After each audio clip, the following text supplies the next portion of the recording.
we are ready. Our concrete example of how ASEAN is rising to these challenges is the AI Ready ASEAN program and initiatives by the ASEAN Foundations with the support from google.org. These ambitious efforts aim to empower 5.5 million ASEAN citizens, particularly youth aged from 15 to 35, with fundamental AI literacies.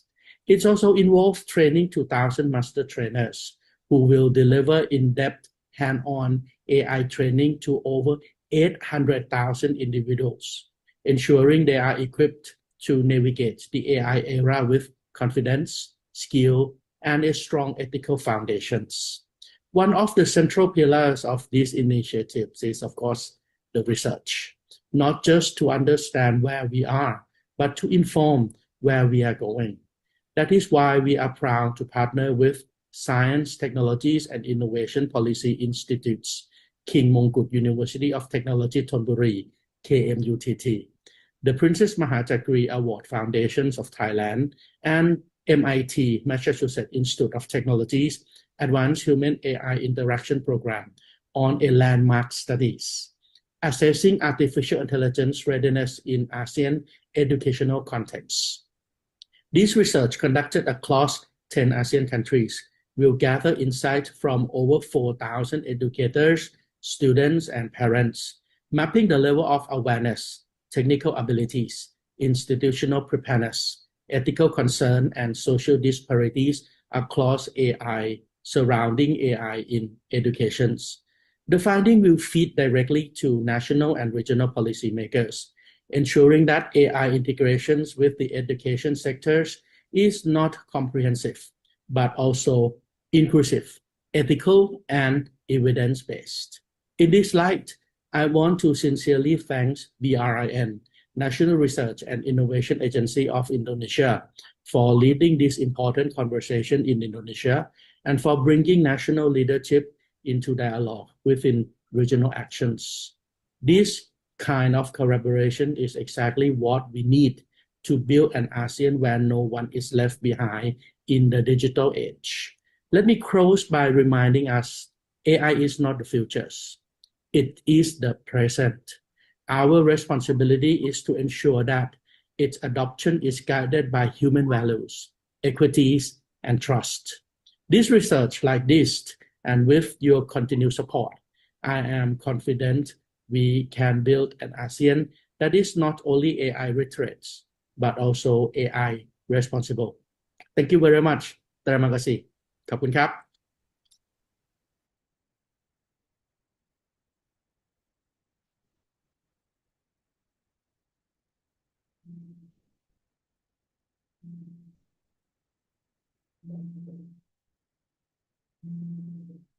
Next, welcome remarks on behalf of OR IPSH BRIN. We will hear welcoming remarks from BRIN's Research Organization for Social Sciences and Humanities, OR IPSH, delivered on behalf of Dr. Yan Rianto, who is currently on duty in Papua. I think Pak Nawawi will deliver for him. Thank you, Pak. Okay, thank you, Bram. Good morning, everyone. On behalf of the chairman of the Institute for Social Science and Humanity, I would like to give our opening remarks. Ladies and gentlemen, distinguished guests and participants, good morning and very warm welcome to all of you. It is a great honor and privilege for me as the chairman of the Institute of Social Science and Humanity at the National Research and Innovation Agency, BRIN, to open this important international seminar on artificial intelligence readiness in Indonesia and Thailand and beyond of ASEAN. As we know that in an era where technological advancement is moving at no unprecedented pace, artificial intelligence is not just a possibility of the future, it is also rapidly becoming a central driver of change in how we live, work, learn, and govern. From public services to healthcare, from education to smart industry, AI is transforming the very fabric of our society until today and in the future. Indonesia and Thailand and also other countries in ASEAN as two of Southeast Asian most dynamic nation are navigating this digital transformation with both urgency and strategic intent. But as we now embrace AI, we must also ask the hard questions. This joint international seminar offers a crucial opportunity to reflect on this question, exchange insights, and foster collaboration between our two nations, Indonesia and Thailand, and beyond the ASEAN. The presence of leading experts here in this seminar, policymakers, researchers, and stakeholders from both countries and beyond reflect our shared commitment to build a future where technology empowers, not replaces, where progress is measured not just in algorithms and data, but in human dignity and social equality. At BRIN, we believe that research in the social science and humanities play a vital role in shaping the governance, ethics, and also societal dimensions of AI.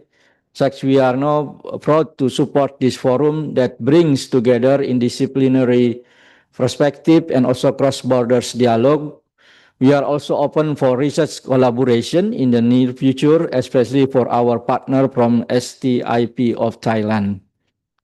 I would like also to extend my sincere appreciation to all of our organizing partners, distinguished speaker, participants who have traveled or joined us here at BRIN Gatot Subroto Campus to be part of this timely and strategic conversation in this seminar. Let this seminar not only be platform for knowledge exchange or sharing, but also a catalyst for long-term collaboration between Indonesia, especially BRIN, and Thailand, especially STIP, and in shaping inclusive, innovative, and responsible for AI in the future. With that, I declare this seminar officially open, and I wish you all productive discussion and a meaningful exchange of ideas. Thank you. Terima kasih. Kopkan makrab. Thank you.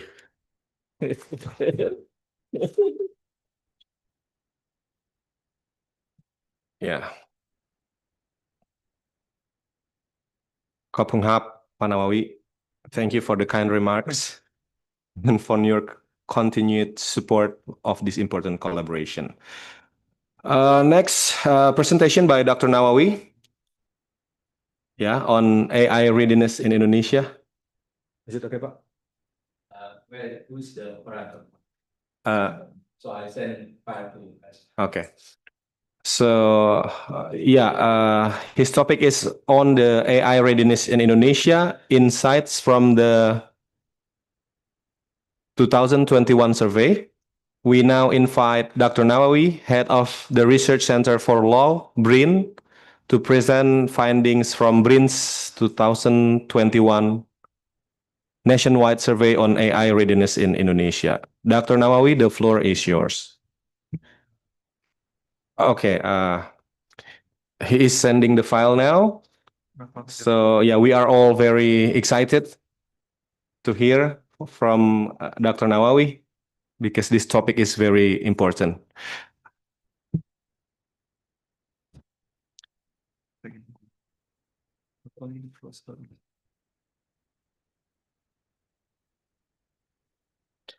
So yeah, not only the floor, but the screen is also yours, Dr. Nawawi.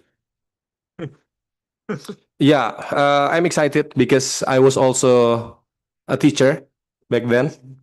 And being a teacher was very difficult for me because there was no AI back then. I should stay in the teacher's room like until 7 p.m. because I was teaching 4 subjects, 13 classes. I was also the homeroom teacher. And I should be the committee for Christmas, Passover, Independence Day, everything. It was so tiring. That's why I accept the job. Yeah, because we're waiting. And I could only imagine what would my life be if there were AI back then. It could have been so much easier. Yeah, I could do everything that I want. There's no limit. Okay, so we now invite Dr. Nawawi, head of the Research Center for Law, BRIN, to present findings from BRIN's 2021 nationwide survey on AI readiness in Indonesia. Dr. Nawawi, the floor and the screen are yours. Thank you, Bram. Thank you, everyone.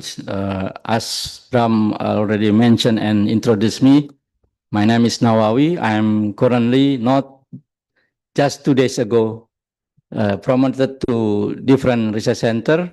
Dr. Ban, no, I'm the head of research center for law. 2 days ago, I was the head of research center for populations. So moved to the different research center, but still my focus of the research still in the related issue on populations.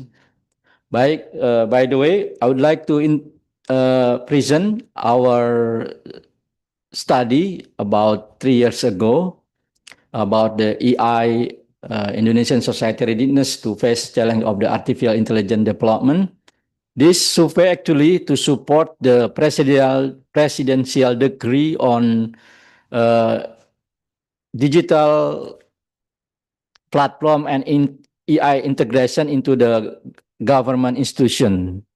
So actually, this study requested by the Committee of the Preparation of Digital Innovation and AI in the before BRIN, it's called BPPT, Agency for Planning and Implementation of Technology.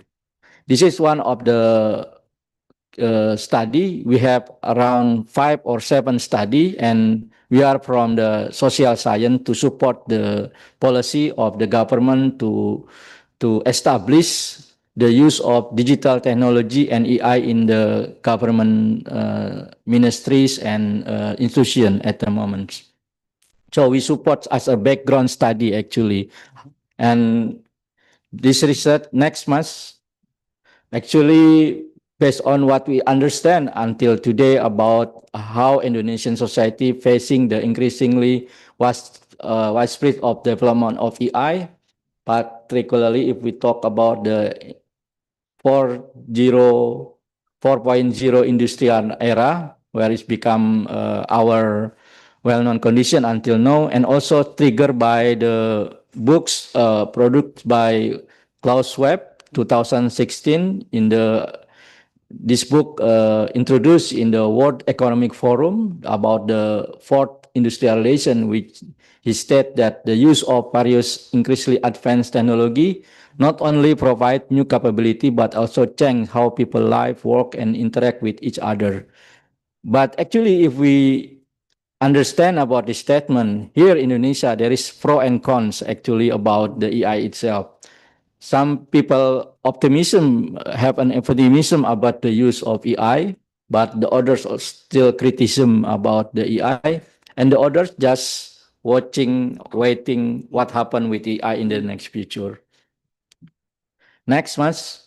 And also, if we look at the Indonesia with a population, the fourth largest population in the world, now actually 270 million population has significantly potential to become one of the world top 10 economy by 2030. It is predicted by Etty Kearney in 2018.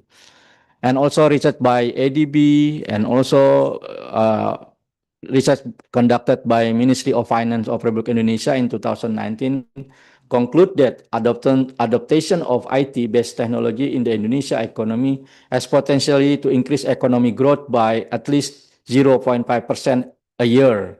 So this is actually 0.5 is small, but if we look at how big economy of Indonesia, of course, it is very significant.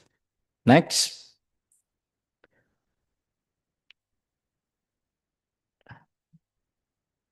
That's why we also identify some of the something that why AI and digital technology is relevant and important to Indonesia. Because there are some concern about this. The first is about the availability of component of human resource, because to improving community IT-based skill. This is one of the important issue here in Indonesia about how we increase our skills of the human resource, labor force, about the IT and IT-based skill.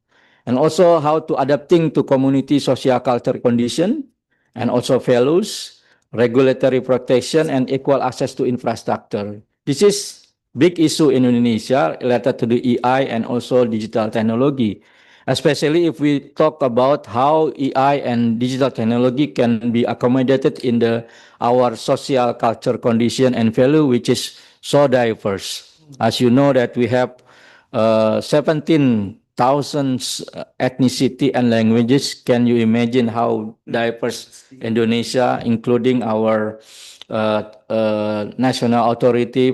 We have 13,000 islands and so on. So quite diverse for Indonesia, and how this can be also translated into the IT infrastructure. We talk about West Indonesia, Middle Indonesia, and Eastern Indonesia. We still have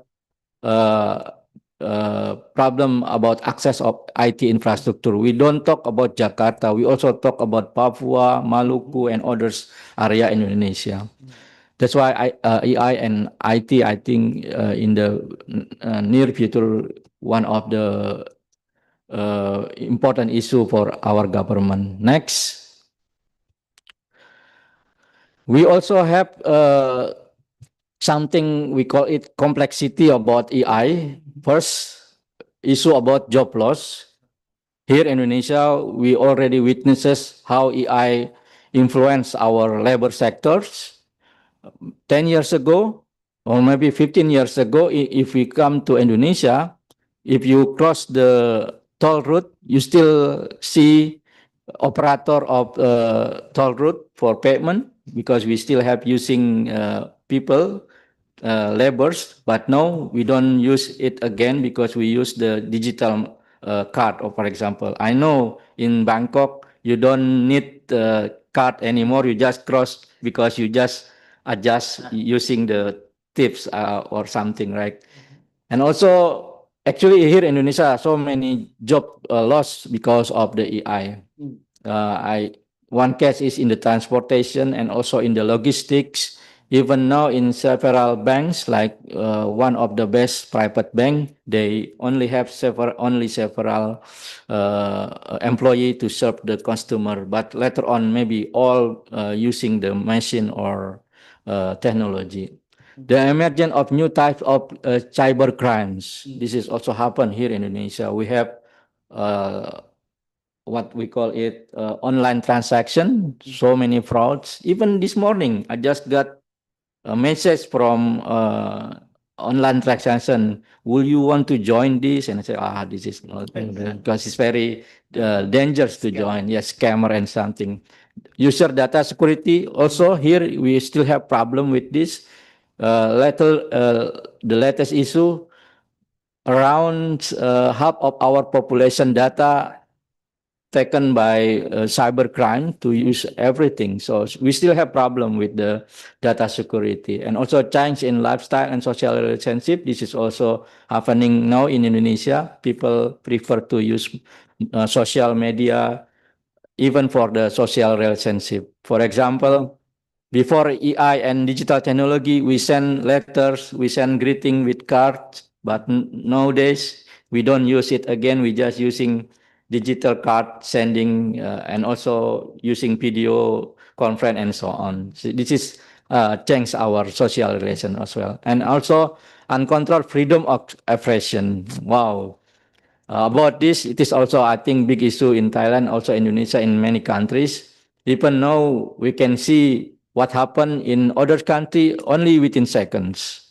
For example, what happened in Thailand and Cambodia, it is also we can see from our social media.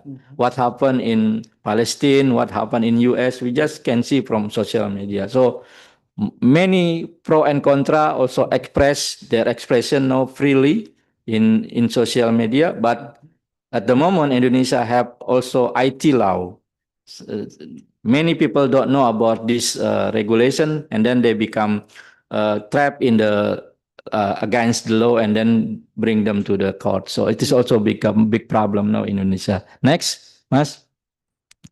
And then this is our research goal. Actually, we have 3 phase of our research, but only phase 2 and phase 3 we're still waiting to develop the designs because of the change of the institution from LIPI to BRIN. So we are waiting now for the phase 2 and phase 3, but we are now also looking for the collaboration outside the BRIN. So this is actually our research goal. First, for the phase 1 to assess knowledge, acceptance, and utilization of AI among Indonesian, and also understanding the aspiration of Indonesian about the AI in terms of economy, social, political, and so on. Next, Mas. I will pastor this. And this is our methodology. We use the online survey across 34 provinces in Indonesia. I will explain more about this and targeted for the 3,000 individuals across Indonesia and others. Next, because I have 2 presentation actually. This is for understanding about our survey. And this is something that this is still in Bahasa Indonesia, I'm sorry. About, we cover some obstacle and how we deal with the obstacle of the survey. Next. Yeah, still have so many Indonesian because, and this is some of the question in our survey about the respondent identity, such as sex, education, and main activity. And next, just pass this one. And then about the status of main jobs, field of job, level of income, living area, urban and rural. Next.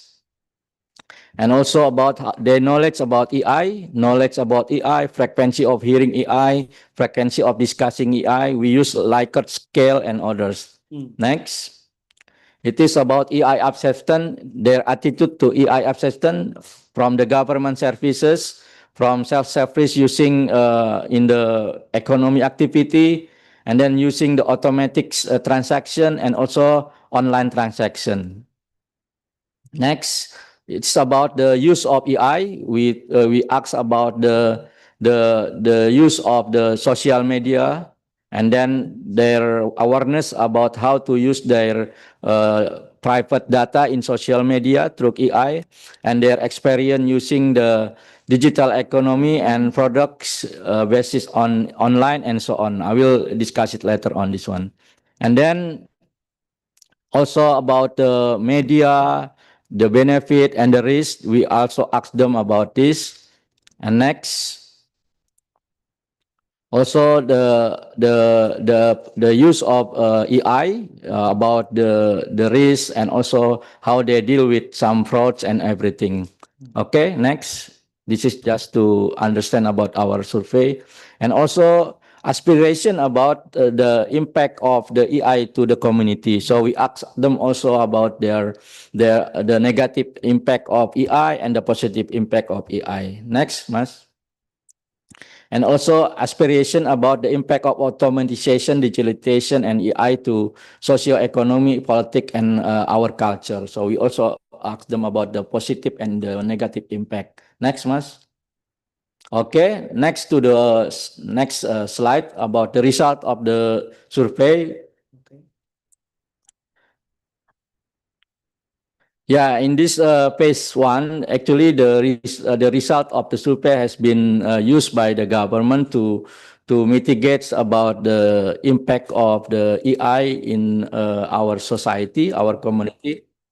Unfortunately, during this survey, the issue of ChatGPT, DeepSeek, and others AI platform not well known at the moment, because here in Indonesia, ChatGPT, DeepSeek, and others online platform use maybe since 2 years ago or 3 years ago. At that time, the issue of ChatGPT and also DeepSeek not very familiar with us.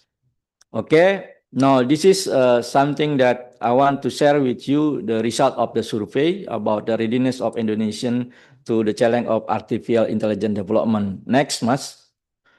Yeah, as you may already know, our goal is to assess the level of knowledge of Indonesian about the AI. And this research has been conducted in 2021, covering, this is not correct, I think, 4,000 actually, respondent population up to 15 years. Okay, next. And this is something that I want also to share with you about the advantage of online survey and the challenge of online survey itself. When we do this research, we are doing this research during the COVID-19 at the moment. So we use this online survey because there are some advantages. For example, we can get the real-time information easily to spread our questionnaire to our targeted respondent. But the challenge is during the COVID, we were having so many online survey at the moment. So many targeted respondent also refuse to fill this questionnaire because they already bored with so many online survey at that moment. Even here in BRIN, we also do we did many research using the online survey, but practically online survey gave us so many advantage because we can get real-time data information very quick. Okay, next. And this is the spread of the respondent in our study across Indonesia, 34 province. At that time, still 34. At the moment, 38 province. So, yeah, especially in the Papua Islands, we have additional 4 new province at the moment. So this is the distribution. You can see Java and Sumatra dominated the respondent because Java and Sumatra access for internet easier than if we talk in the Eastern Indonesia. This is also showing the characteristic of IT infrastructure in Indonesia. Next, Mas. And this is the profile of respondent. If you look at the sex groups, balance between men and male, and also generation, it is also mostly represented by Gen X, Gen Y, and Gen Z. So it means they are very familiar with the mobile phone and digital access. At groups, you can see mostly 40 years, 20 years up dominated the respondent. Educational level also mostly dominated by higher education, and many activity mostly those working in that area, in that era. And then type of job mostly government official and also professional and also laborers. Income level mostly they are coming from middle income persons. Okay, next. This is the main finding. We can see here, active 7% of the public has good knowledge about understanding about the development of AI. So this is actually a good indicator for Indonesian that many of them already know about the AI. But respondent knowledge about regarding the something that we asked, for example, about the use of AI, when we ask them whether the traffic signal managed by AI or not, many people say that it is managed by the AI.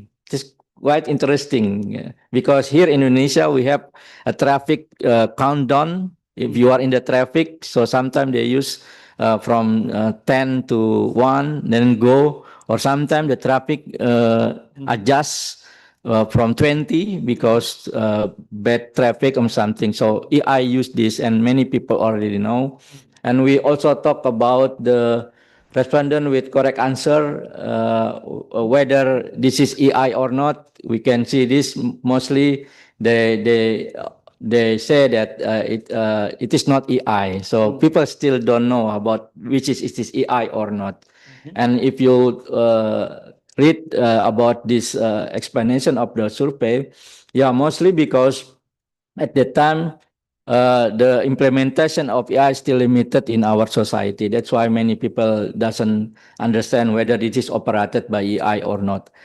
During that time, I also experienced about using social media, for example. When we type something, and then in our social media always come issue that we are searching. So actually the work of AI, right? But at that time we don't know. We just realize after we know the importance of AI. Next. And we also asked about the use of online transportation application like road direction and weather forecast. I use road direction every day because when we travel here, especially in Jakarta, we cannot predict how the condition of the roads. So we use the Google Maps or Waze and so on, so they can give us option. This is traffic jam. This is not so. And if we look at this finding, we see that 88% of our respondents use the navigation app, but only 31 and 16% those using the weather forecast and transportation application. So navigation app and also online transportation one of the favorite for our respondent, and mostly those in the generation X, Y, and Z where they are having used to use the AI application, especially in the urban area. Next. And this is the use of social media. 88% use email, and also Facebook become also one of the favorite here in Indonesia, and also YouTube and Instagram. Twitter still less, but there is no X at the moment. So you see that 79% of Indonesian actually already use the social media for supporting their activity, daily activity. Next, Mas. And this is online buying and selling application. We also see that many of them using online buying and selling application for ticketing and accommodation, and also for music streaming, because it is also well known here in Indonesia. But only 16% using online shopping and 31% for movie streaming. But overall, if they're also aware about the risk that may occur using these services, especially about the false information. 40% respondents know that when they are doing ticketing, accommodation, and music streaming and others, they know that there will be a fake information, fraud, and also postpone delivery, data risk, and also issue about refund. So this is the figure that we saw from our survey. Next.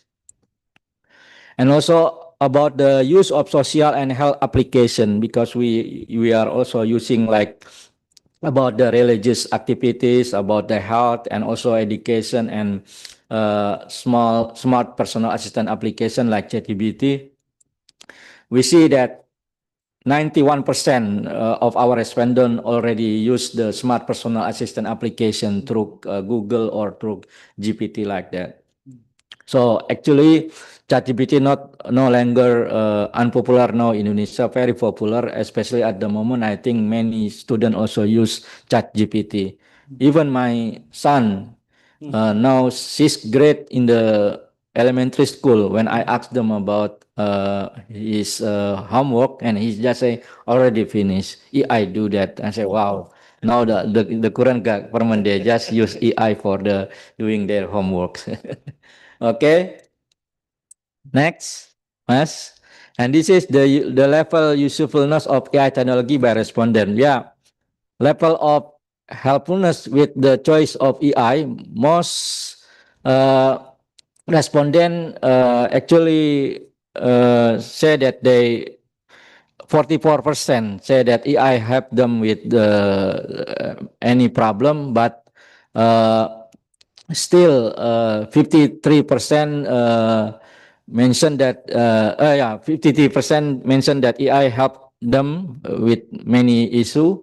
And if we ask about the frequency of following recommendation offered by AI, it is also a good indicator that 55% of the respondents say that they follow what AI suggests to them. So this is actually the interesting indicator that many Indonesians also follow what AI say when they look for the help from the AI. Next. And public response to AI development, quite interesting. One thing that I remember from these findings, most of those in the aging society, they refuse to use AI. When we did the FGD with the group of aging society, they prefer not using AI because for them AI also impact their life with no social activity, no social relations. So quite interesting if we talk about the aging society in Indonesia that they refuse to use the AI. So it is important for us because in 2035, we are going to have an aging society. The proportion of aging will be higher than now, and Indonesia will come to the aging society at that time, predicted. And this is also important how we can deal with the issue of AI and IT technology for our aging society in the future. Next. So I come to the concluding remarks. First, we still have problem with AI with the confidentiality, especially data protection, because from our survey, we saw that so many our respondents respond about the effect of the AI with the fraud, with the leak information, and also crimes, cybercrime using the AI. And also the principle of equality, non-discrimination also still happen in AI because sometimes they use AI for propaganda, political, and so on. So to provide a comprehensive understanding, it is also crucial for Indonesia to set up the readiness of our community with the AI, especially if you talk now, many sectors use AI for helping anything, including here in the government institution, central and regional, and also with the police and army. So the government effort to deal with AI and digital technology now on the track. Even 1 week ago, the Ministry of Technology and Digitalization just launched a group of AI and digital technology expertise to run national direction of AI and digital technology. So this institution will be the umbrella for Indonesia to run AI and digital technology in the future. I think that's all our finding from our survey. Thank you. If you need the full report and also this presentation, please just send email and I will send it all the report and this presentation source. We will discuss about this issue in the discussion session. I keep this information presentation now. Thank you very much, and back to Bram as a moderator. Thank you, Dr. Nawawi, for the enlightening presentation. Our next speaker is Dr. Trina Fizanti, Head of the Research Center for Education BRIN. She will share perspectives on how Indonesia is preparing its governance structures for AI integration in education. Please welcome Dr. Trina. Thank you very much, Bram. Yeah.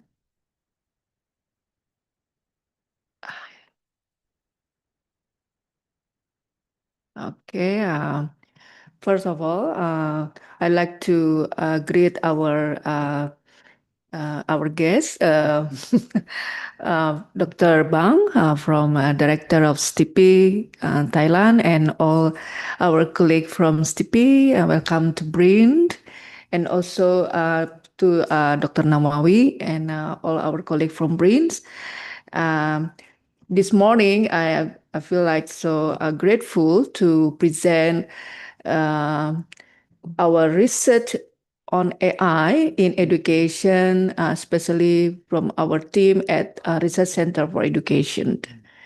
So, okay. Yes, this is when I think in 2023, early in 2023, and we are so surprised because of the AI generator just coming to and shocking us with the capability of this technology to produce like the image generator and also and as orchestrator, so I can produce music and this is also the challenge about is it the end of humanity? And this is the discussion at Time magazine. So since then, next. Now I'm trying to see what's going on to the academic world, especially in the how journals and especially academic journals respond to this. And then I found that how the ChatGPT, especially ChatGPT, will disrupt our academic world. And then I found that nature already provide the regulations for the authors in their journals to be considered about using AI in their publications. So this is the first time we found that there are 4 journals, academic journals, using AI and published in the international journals. So then we are in the Research Center for Education start to see what's going on after that. So, and then we are starting using, doing research on January 2023. And I think our colleague here, Dr. Saru, helped me in the we use biometric to see what's going on in the academic world about AI. And then we found that for next slide, yes. So AI already connected to education and ethics at the times, but still not in dominance discussion yet. It indicates the utilization of AI so begin to be a spotlight in 2023. It was only 1.5 years ago, right? And then from the co-occurrent network, we try to see that how the trend of AI and education in Indonesia, how Indonesia scholars also contribute to the discussion of AI and education. And then we found that AI and education in Indonesia has been discussed at the time, but majority discuss about the online learning and deep learning, how these 2 types of technology already used in Indonesia. Next slide. And then after that, now we start our journey using, try to understand the use of AI and the development of AI in education in Indonesia. So my team, Dr. Sahrul Ramadan and Dr. Janu Arlin Wibowo and myself, and we start to have a survey using the Google form at the time, and randomly we have 396 college students in Indonesia to fill in this Google form. And the survey data consists of 2 types. First is quantitative information, and the qualitative information, because we really want to know, to explore what's going on now. And based on the quantitative data, we analyze descriptively, and qualitative data we analyze using NVivo for data reduction and so on. And the next year, in 2024, my team, including one of the professor from Canberra University, Dr. Siti Patahudin. And now we are doing a research method conducting using survey technique and in-depth interviews with schools. So we have a fieldwork to get more deep information about how our schools using AI in education. And then from the survey, we get a response 3,767 teachers. So we focus on teachers throughout Indonesia, because teachers is very essential in the education system, right? So we focus on that first. And we also are doing case studies. We interviews with teachers and students where in the two best high schools in Java. So we focus on Java first, because this is the one way we can achieve at the time. Yeah. And from there, the national survey, the around 44.2%, we found that the teachers not yet adopted the generative AI in teaching. And what the barriers they have in adopting AI, generative AI. First, about limited skills, the infrastructure gap, and also the time, because our teachers in Indonesia are really busy with many things, not only in teaching, as I think Bram already mentioned before, right? And also the institutional support, because they need to pay something, right, to get the application, and ethical concerns. While factors, what drive them to adopt it, generative AI? That's a stable internet, the clear benefit for teaching efficiency, and also if the training is available for them to adopt that technology. And of course, the supportive policies is important. And teachers using AI, in what type of teaching they use AI? And then we found they use AI for instructional design, for assessment, for content creation, and also for school services, including administrative efficiency. Often, they use tools like Google Suite and YouTube AI. To integrate AI effectively, teachers need emerging competencies. This is what we found, that first about digital literacy, ethical and privacy awareness, adaptive pedagogy, and skills to design assessment and resistant to AI-generated answers. So, especially already mentioned before by Dr. Nawawi, that about the senior a little bit resist to adopt the AI generative in education. And then we also found AI can make them shift the teacher's role from only knowledge transmitter to facilitators. So from this transformation, will enable more interactive and contextual learning. However, of course, there are some challenges persist, like infrastructure, training gaps, and assessment integrity, and so many things after that. Here's the respondent response to the survey. So how many percent is about 55.32% already using generative AI in learning. This is teachers, yeah. Okay.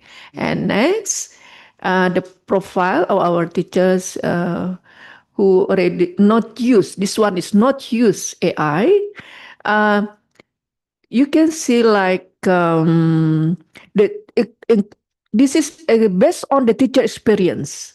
If they already have very good experience, long-term experience in teaching, as you can see, like in the more than, for example, 11 years experience, they using AI much better. And the school status, because if we have private and public schools, and then we found that the public schools is not using AI a lot. So private is much more better because this is about infrastructure and so on. So, and the school levels, you can see that the 30% is the. This is interesting.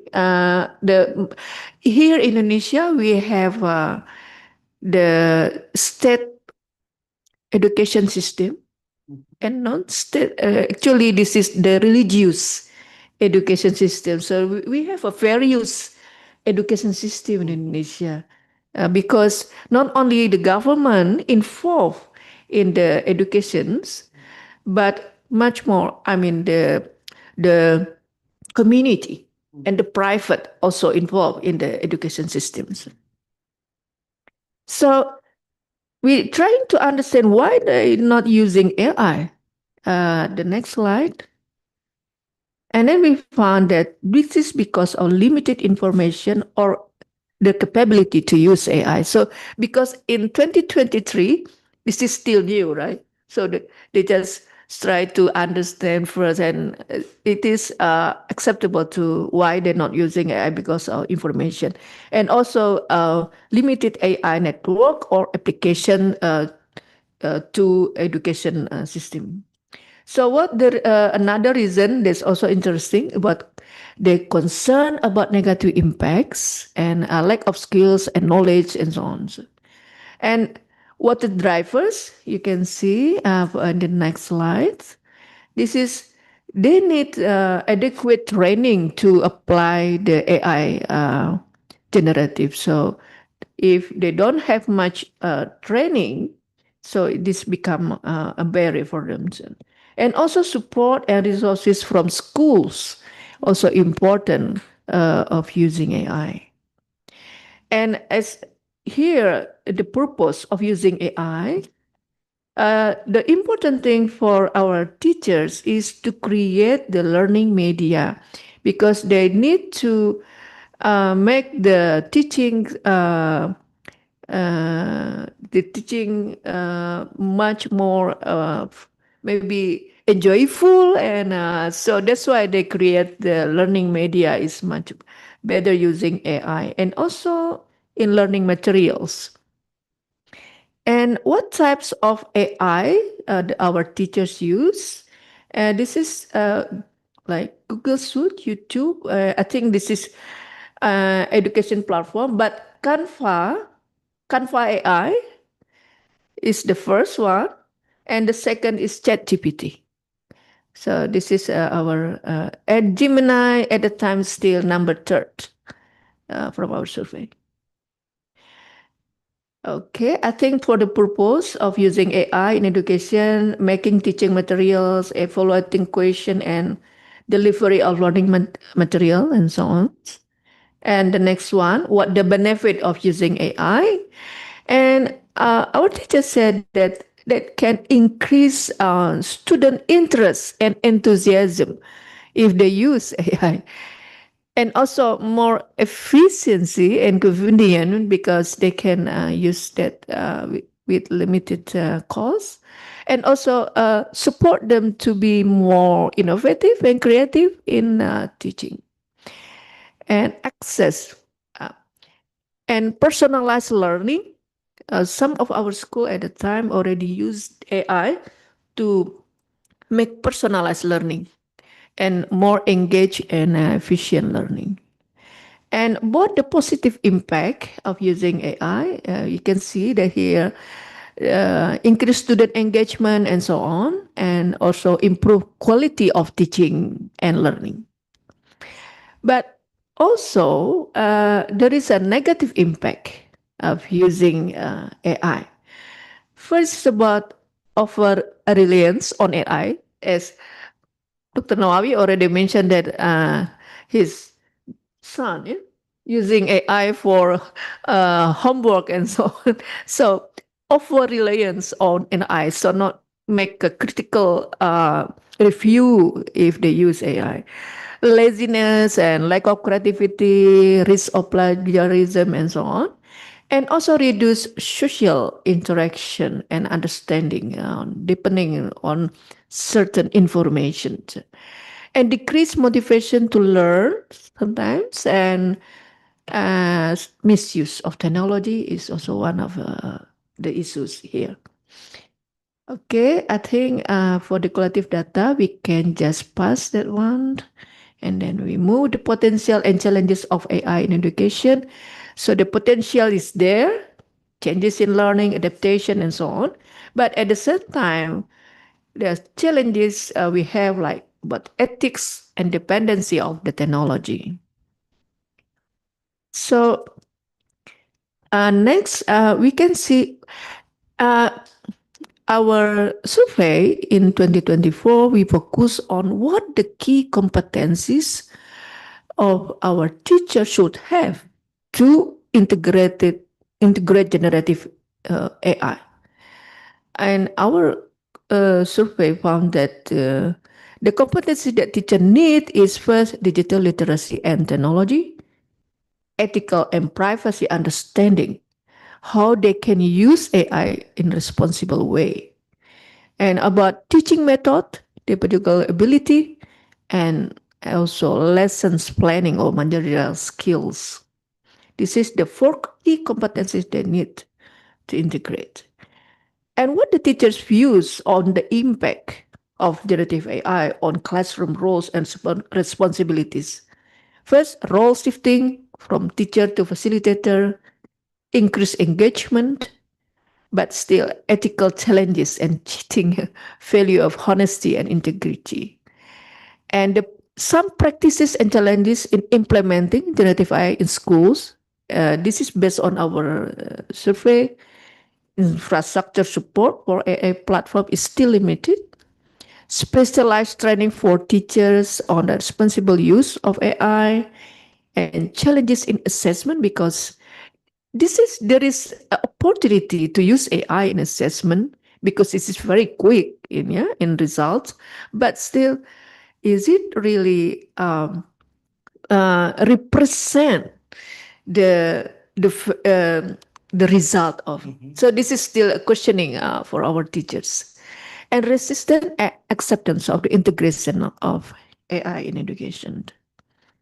Here's we just want to give you the current research AI and education.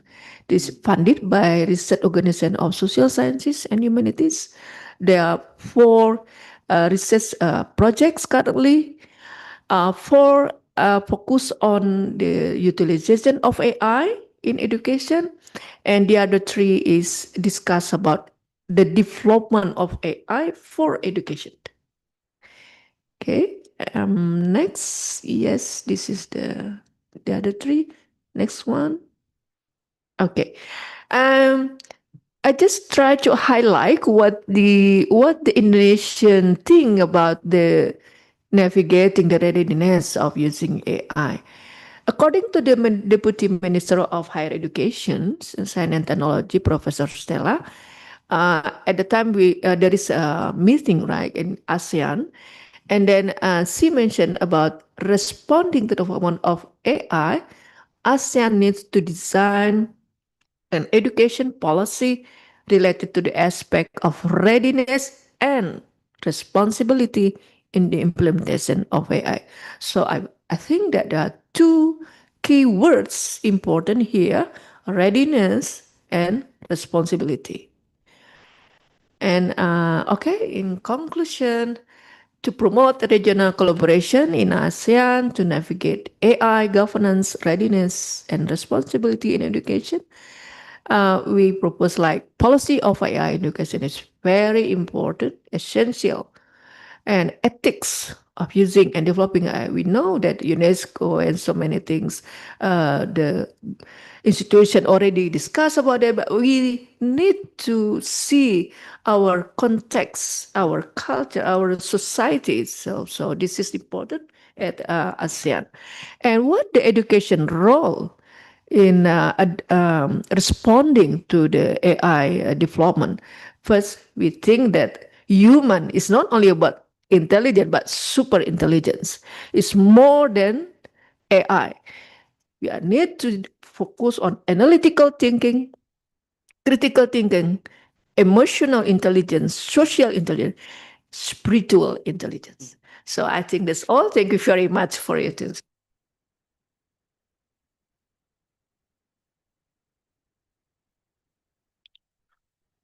Thank you, Dr. Trina, for your valuable insights.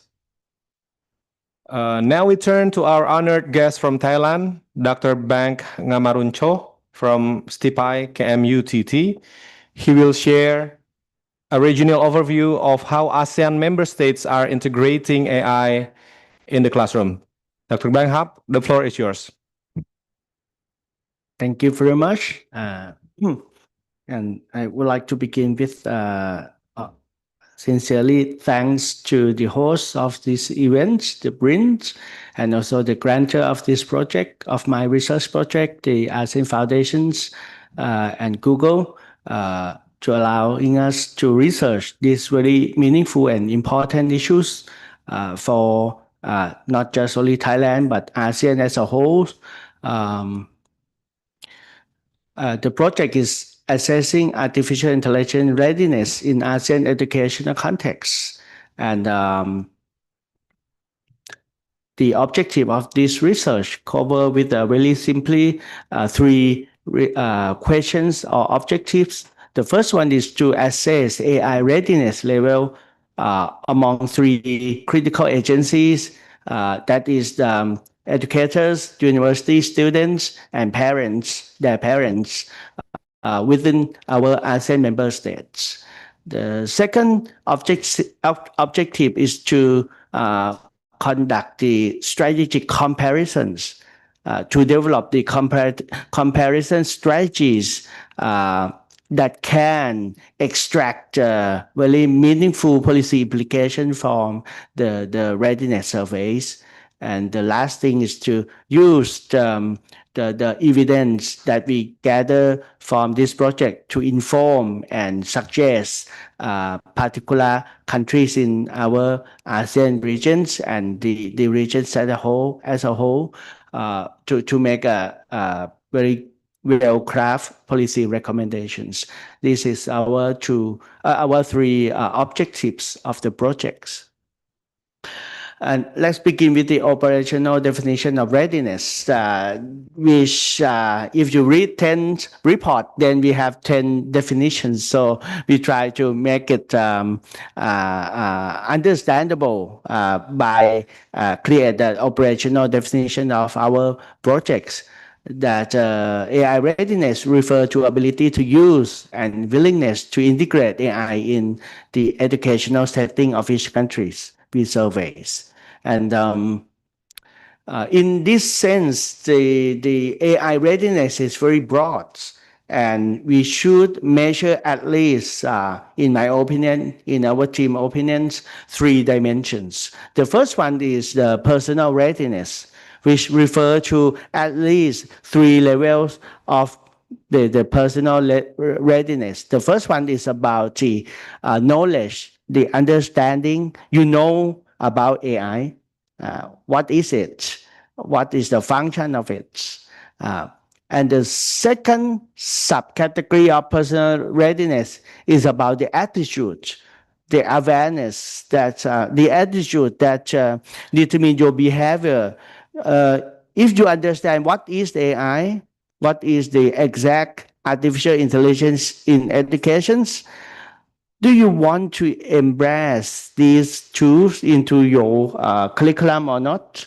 If you have a positive attitude toward the AI, you will change your behavior or teaching practices.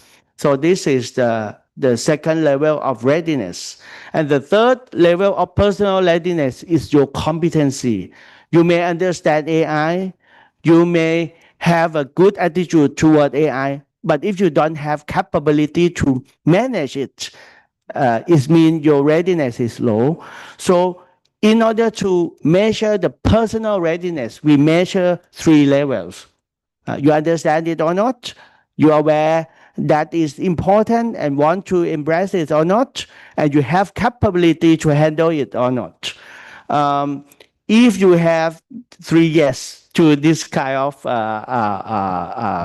readiness, it means you have a high personal readiness in using AI. But it's not enough to interpret the readiness of particular society.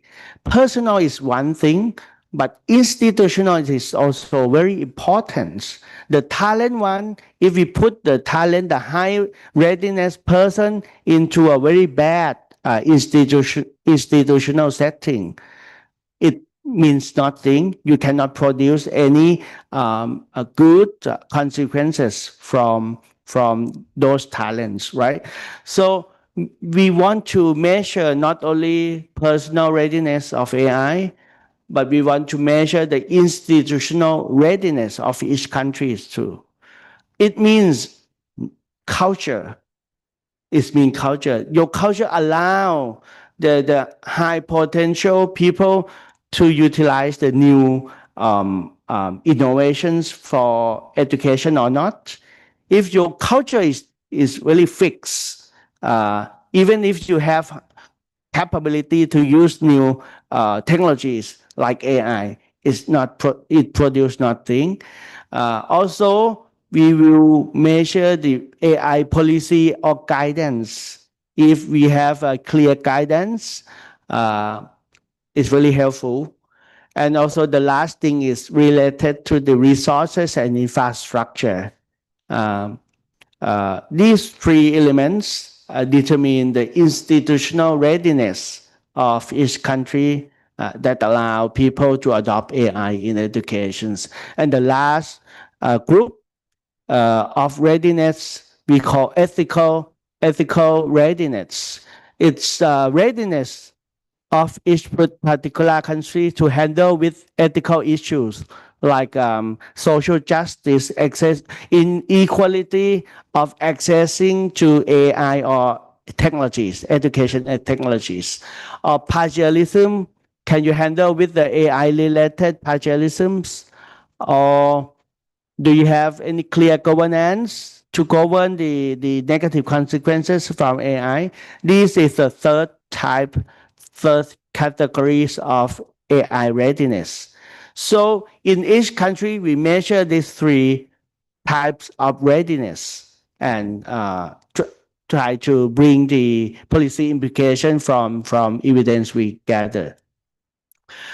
The methods, in order to conclude our understanding of AI readiness in each country, we use triangulations from three sources of knowledge. The first one is desk review. We research the reports and paper that research each country before us. So, for example, BRIN study many projects related to the AI readiness in Indonesia, right? So we need to read them all and then think about the hypothesis about the AI readiness or presumption about the policies that can handle to the AI issues in each countries. And then we decide the survey, which is an online survey like BRIN did recent years. And then we surveys, and then we cross-check with the interviews, the qualitative surveys by interviewing or focus group. And then we triangulate, cross-check with these three sources, whether they have a coherent or relevant message. If not, then we go back to verify why there's a gaps. But if they have the same directions of message, so we can confirm that the literature, the quantitative and qualitative survey are have the same implications to our reports. Okay, this we can quickly pass through these slides. You can spend your time. We will give this slide to you all.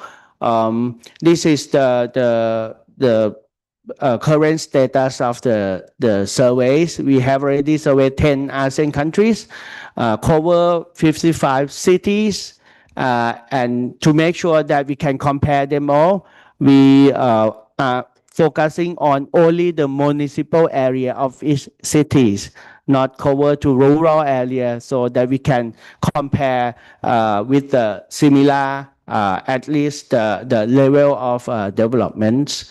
Even if we don't use the only capital city, we can make sure that we can compare municipal area with the municipal area. And now we reach to 2,495 respondents. It can be divided into 710 educators and 1,785 students in university level. And we also cover nearly 100 people that we interviewed during these 3 or 4 months. So this is preliminary result of our efforts during these 3 or 4 months. This is socio-economic, that you can see that the educators and students, the socio-economic status is well balanced. I mean, can represent the reality. Okay, let's go to the overall readiness findings. So this is the data of the overall readiness extract from the educator respondents. We have already see the trend that the Indonesia, Philippines, and Singapore are top 3 performers in all 3 dimensions of readiness. If we measure only educators, the supply side of educations, Indonesia, Philippines, and Singapore have highest score of the personal, institutional, and governance readiness, ethical readiness. With most impressive one in institutional readiness is Singapore. It's not surprise at all, right? Upsurge in level of institutional readiness in Singapore, which we can interpret through the highest resources, the proper guidance in using AI, systematically announced from the central governments, and culture of quickly adoption of new technologies. But if we switch the measurement to focus on students' readiness, the top 3 shift to Brunei, Malaysia, and Thailand. It means that even if teachers in these countries are not rated the highest top performer, our students in Thailand and in Malaysia and Brunei are actively engaged with AI, and they think that the institutions and also ethical readiness for them is good enough that they can engage with these technologies. So, but we are curious that the perception survey, we survey the perception of educators and students, but what is the actual competency or literacy of using AI in our teacher and students? So we have 7 questions to measure the AI literacy that have the exact answer that can measure whether they understand about AI or not. And we use this to measure the actual personal AI literacy in every respondent. They answer not just only the perception part, but also test this short examination too. And then we realized that top 5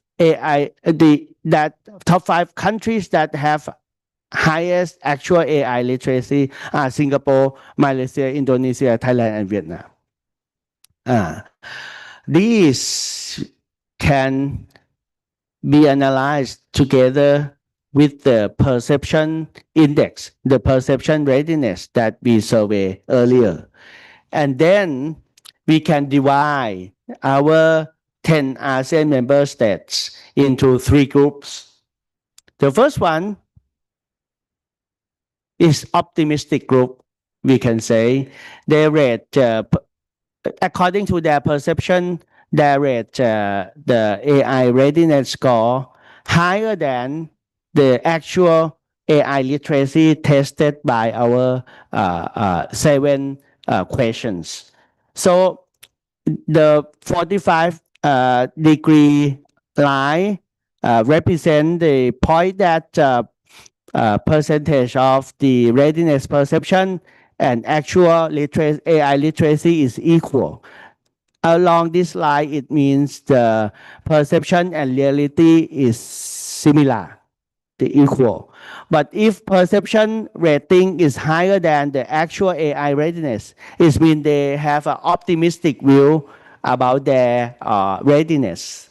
So these countries like Laos, Cambodia, and Philippines have a percentage of score in terms of perception to their readiness, AI readiness, higher than the actual score they gains from the examinations.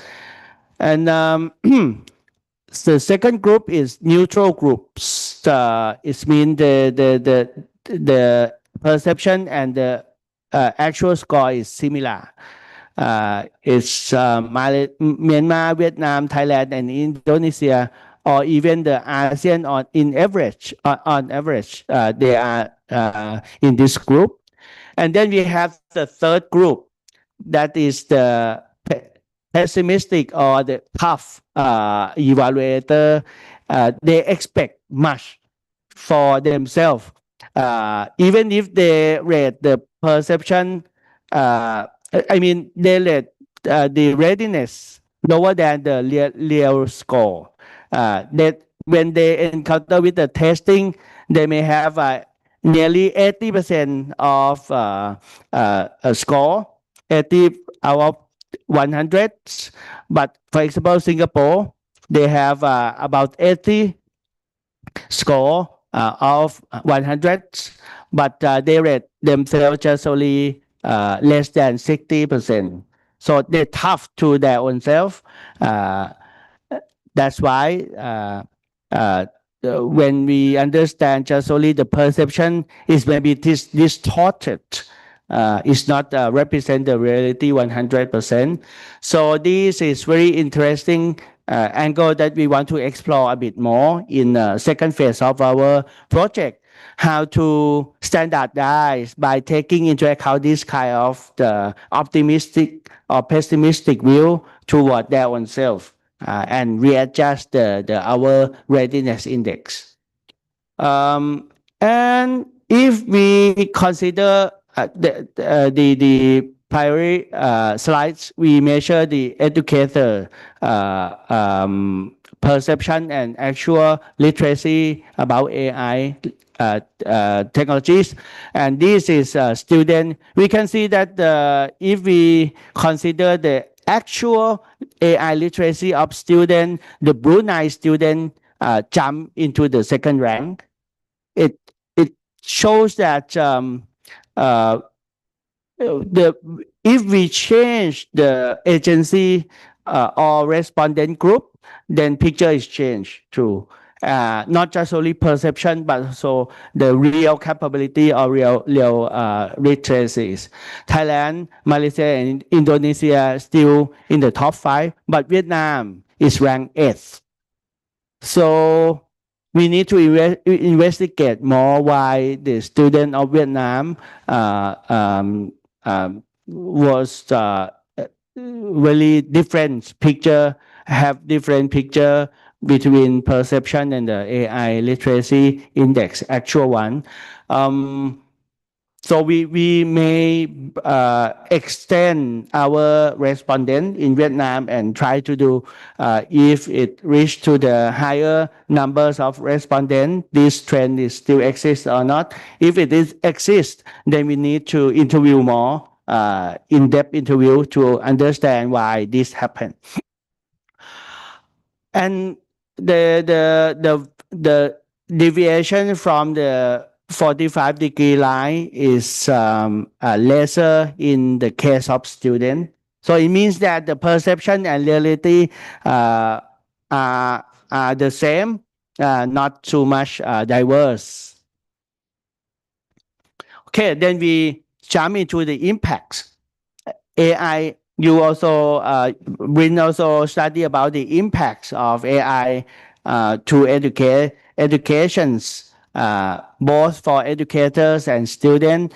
In our work, recent work, we try to understand many dimensions of the impact from AI to educators. The first point is about the motivations. The AI also motivates educators in a very productive way. 82% report that they are motivated by the new technologies for their classroom. 83% confirm that AI enhance pedagogical innovation, which is very good. It means that they doesn't use AI to increase the effectiveness of teaching methods, the old one, but it transforms the way they design their curriculum and the way they teach.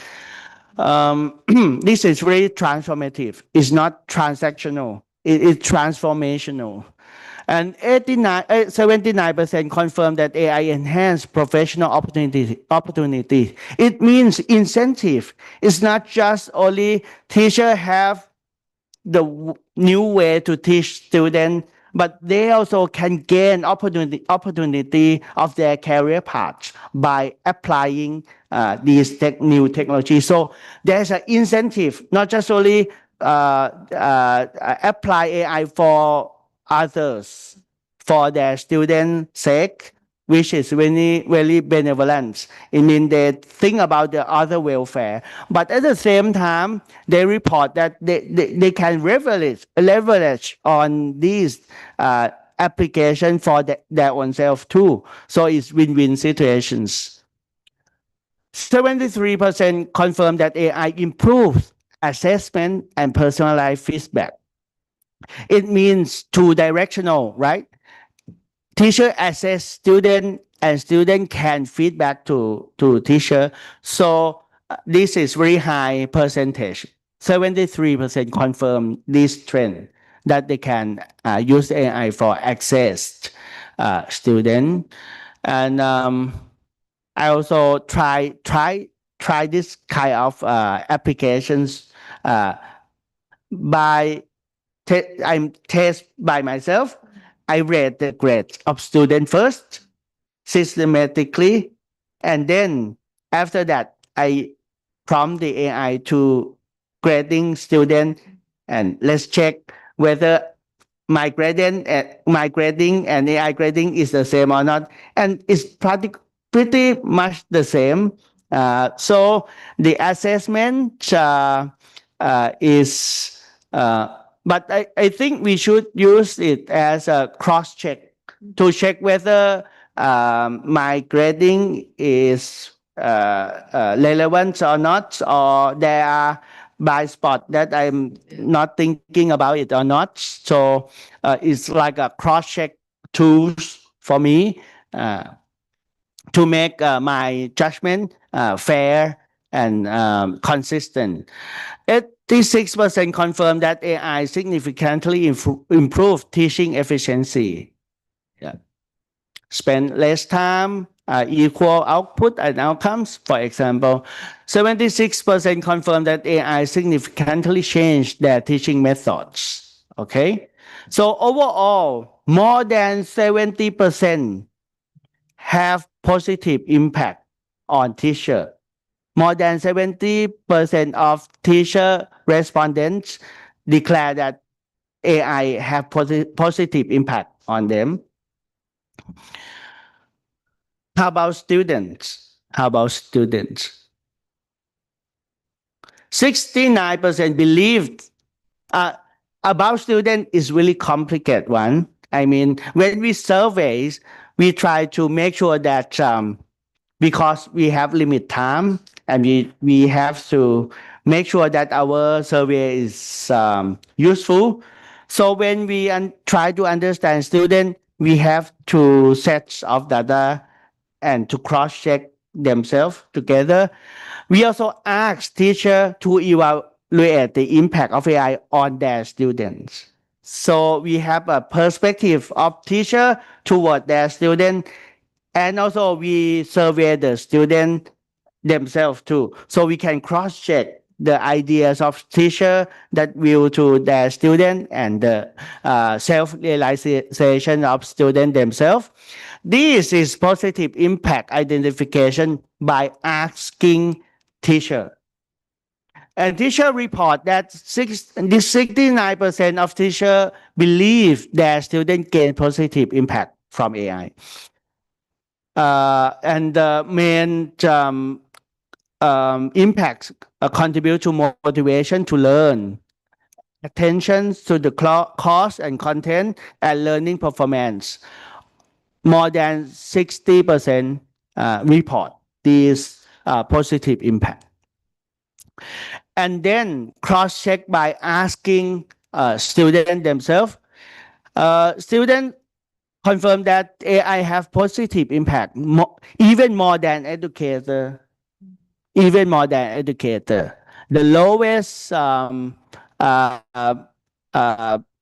portion is the 63, and up to the most impact is for the 63 is about the encourage, the pay more attention. And the most rated element of positive impact comes to learning effectively. So it's increase the effectiveness of learning. Okay, this is too small, so I extract the number here. The top 3 positive impact to students is motivation, speed of learning, and learning effectiveness. Particular speed of learning is very interesting because instead of read through the whole book one by one, take more than 1 day for each book, they can use AI to summarize and then spend time for the book that is most relevant to their needs. So it's help them to accelerate the speed of learning and the precision of targeted content. This is very makes sense. And then how about negative impact? AI doesn't come with only positive impact. Teacher aware and concerned about the ability of critical thinking of their student. If they can use AI to analyze everything, then at some point, teacher aware that it may be effects to the critical thinking of their students. 80% concern this issue, of teacher concern this issue to their student. Another 80% concern about over dependency. They don't know whether if one day student cannot access into AI and then their student can perform like recent performance or not. So this is two most concerning issues in the teacher perspective. And about the distractions, about half of teacher respondents concerned about distractions. When they teach students, do their students searching AI to cross-check and distract from their content or not? This kind of things. And then we cross-check with survey of student respondents. 71% of students concern themselves whether their critical thinking skill lost or not. So it means that highest concern comes to critical thinking. Yeah, similar between teacher and the student. But for over dependency, students are confident that they are not overly dependent on the AI. They can take care their own self, even if the AI is disappear for 1 or 2 days, for example. And distraction is the same. About half of students report that they have problem of distractions by AI. Okay, and the interview also reflect the concern about the missing of the originality or critical thinking about the work itself. How about ethical readiness? Plagiarism, AI-related plagiarism. This is really complex issue. It's not linear at all, and it's not have a kind of universal rule of thumb. I mean, the finding only 45% of educators think applying AI is form of plagiarism, which is actually it is not. You mean using AI is not plagiarism automatically. To rate using AI as plagiarism automatically is exclude AI from the learning process. And in the recent years ago, when AI just pop up in education domains, educators usually use the prohibition approach to exclude AI out of their class. This response tend to think that AI is a form of plagiarism.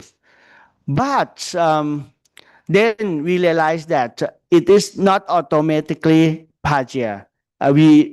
If we frame the rules of using AI in particular field of learning or knowledge. For example, my friends teach philosophy.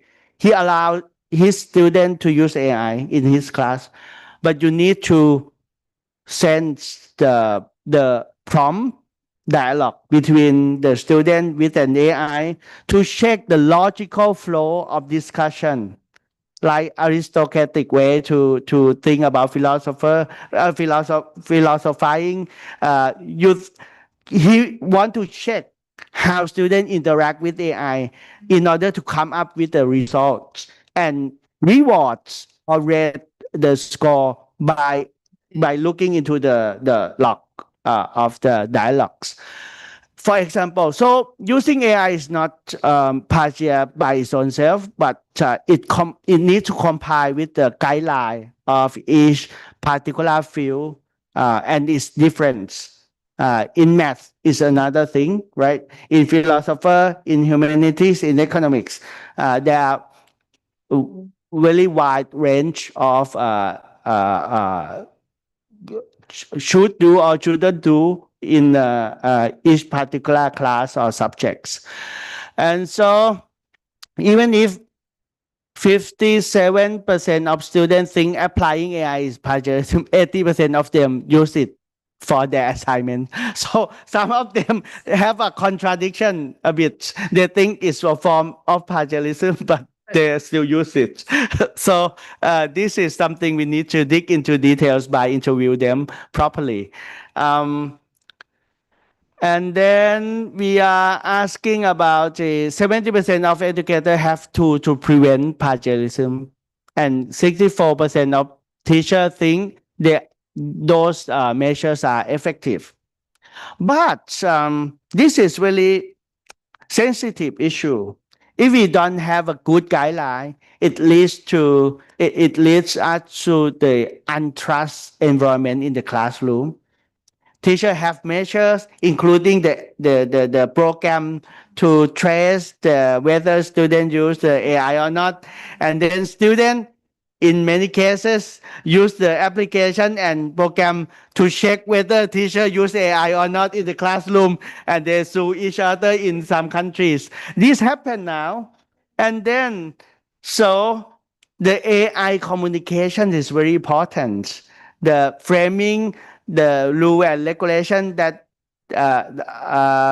student and teacher compile together in order to use AI in education is very important. Instead of using the tools of or measures to catching the people who use the AI or not in the classroom, is deteriorate the trust environment among each other, and maybe waste the resource for buying the applications. For example, it's not it's very wasteful and really critical. So this also very important and is not reflected by number. In my report, I will review and show the proper guideline to govern this kind of ethical issues in classroom. 70% of students report that their teacher have measure of preventing AI plagiarism, which can cross-check and have similar level of reflection. So for now, about 70% of every classroom in our ASEAN member state have at least one kind of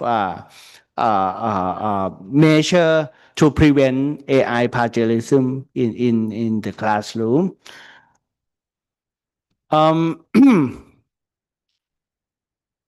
Okay, and this is about the communication. I just suggest it as a very important mechanism. Okay, about misinformation, this is also really important. AI performance is increased very fast. And for example, image generations, AI is really like real pictures, real image. So we cannot easily separate. And there are so many testing that give the advice of professional medical professions and AI generated and uses to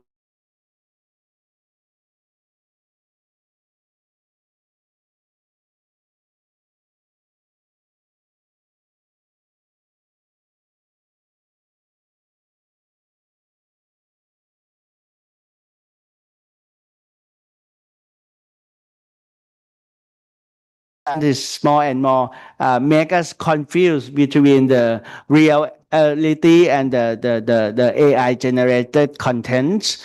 So we need to survey about the misinformation, how student and educator separate the fake ones and the real one. 74% of educators have capacity to deliberate misinformation. It's good, more than 70%.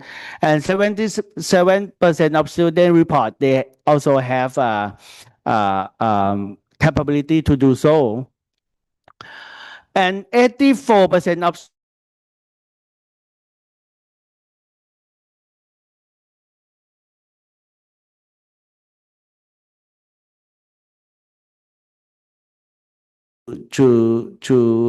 discern, to deliberate misinformation problems. But and also 62% of teachers have framework to teach their students about misinformations. So it's not just depending on solely on the teacher and student themselves to deliberate about misinformation. There is a framework to teach and to enhance the capability.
Co-create with AI to give more on critical thinking, the innovative way.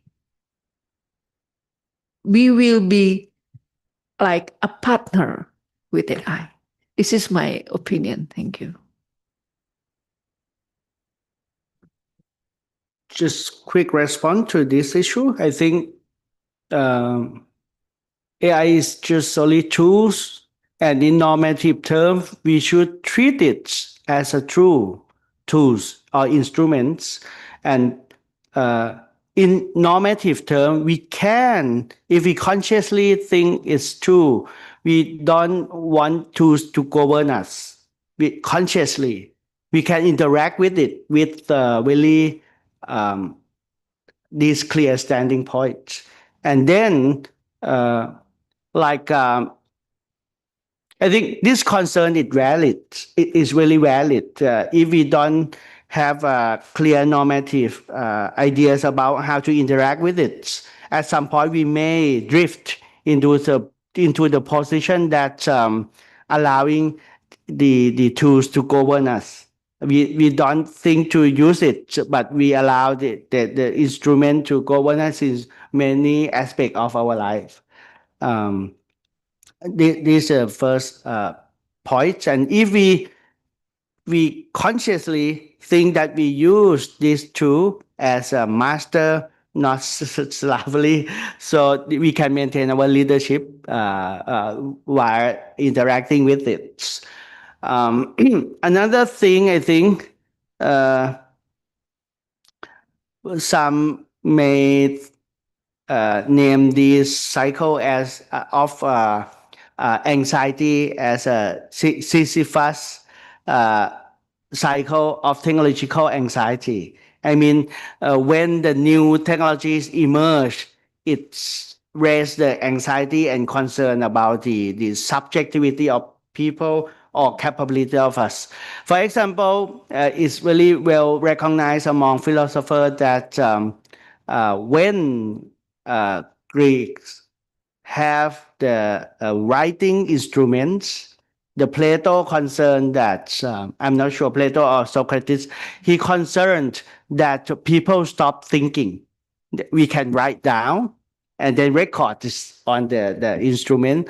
So thinking is a core value of philosopher. So at that time, he very concerned that people will stop thinking. Recently, we have search engine and librarian concerned that people will not go to read book anymore. So we search from the search engine, and the reading skill will be disrupted. So, but more and more people still think, and people still read books. And more recently, when not more recently, in the midterm, when the small calculator exists, the mathematicians are afraid that we all forgot to calculate. So this also always happens, and we are afraid, we have anxiety that we will lose our subjectivity, our controls over technologies. But at the end of the day, I do believe in humankind that we can maintain our subjectivity, we can maintain our leadership over the emerging technologies. We will not lose at this time too. We pass this kind of critical juncture many times when we encounter with the writing instrument, when we encounter with the calculators, when we encounter with search engine, we pass this checkpoint. For now, I think we can win over the AI technologies too. Okay, thank you.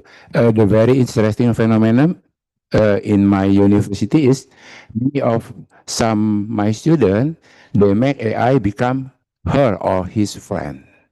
Yeah, thank you. Thank you, Dr. Hermanto Yaputra. Next, we have Fitrah Izul Falak, a lecturer in informatics and computer engineering education at Universitas Negeri Jakarta. He came across the information about this program through Instagram. Perhaps you'd also like to join the discussion. Thank you, Mr. Bram.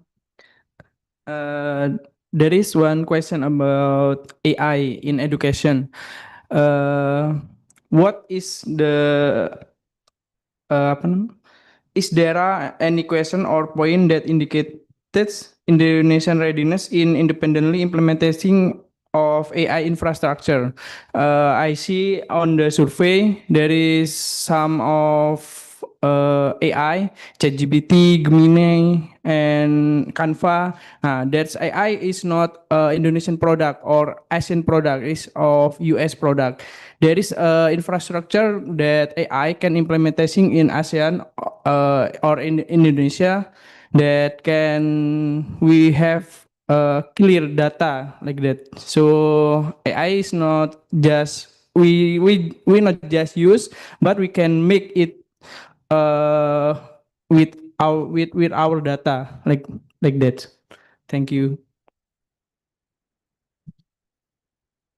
Please, if you Yeah. want to.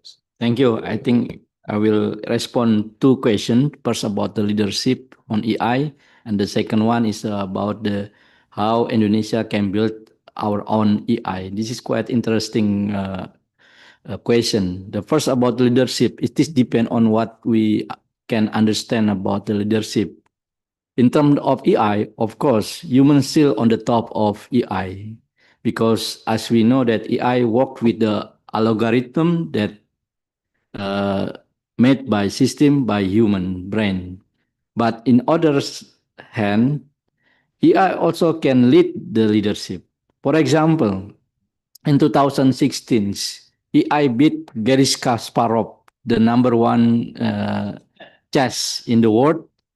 He beat the Garry Kasparov. So it's mean AI much smarter than Garry Kasparov. And then recently, some country like Japan, US, and also France and other developed country, they successfully develop online taxi, where we can use the taxi without drivers, and they can go wherever we ask them to go. And the taxi also can offer us many ways according what happened in the traffics. This is also happen, and still AI follow what we orders. So it's mean humans still on the top of that on the top of the AI.